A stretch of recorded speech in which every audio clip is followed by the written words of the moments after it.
If you're planning to study or work in Ireland, you might be wondering what are the first things you need to do after you arrive. Well, don't worry, in this video, I'm going to show you exactly the same. I'm going to walk you through the essential steps you need to settle in Ireland, such as your immigration process, getting your residence permit, your PPSN, your leave card, your bank account, and finding an accommodation. I'm also going to give you some tips and tricks to make your life easier in Ireland. So if you're ready, let's get started.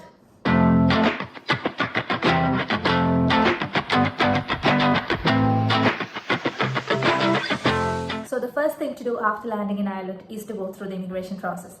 The immigration officer in the airport will ask for your passport, your visa, and your permission to stay here. This could be your employment permit or your study permit. If he is satisfied, he will place a landing stamp on your passport, and this will give you a temporary permission to stay here and usually valid for 3 months. So you should obtain your GNIB card or your residence permit before they expire. And that's the second step. If you are staying in Dublin, you must visit the registration office. If you're outside Dublin, you need to make an appointment with your local immigration office. You can do this by emailing them.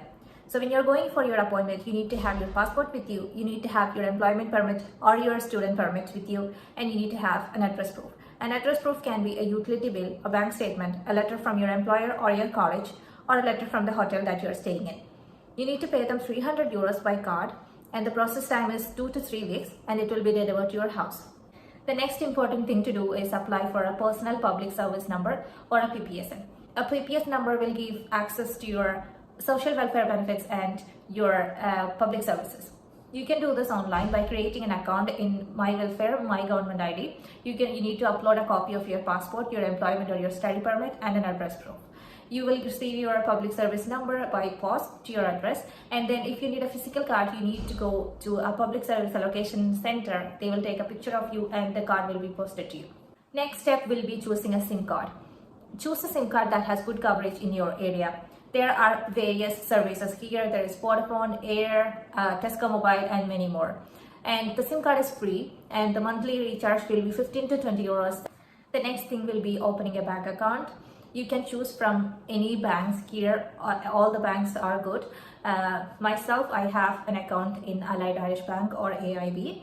Every transaction is online. You can either open your bank account online or you can visit the branch by yourself. You can go in person, give them documents like your passport, an address proof, your employment permit, and a letter from your employer. And everything's very easy. Next thing is transportation. If you are choosing public transport, it's better to have a leave card with you. If you are a student, the leave cards are provided by your college.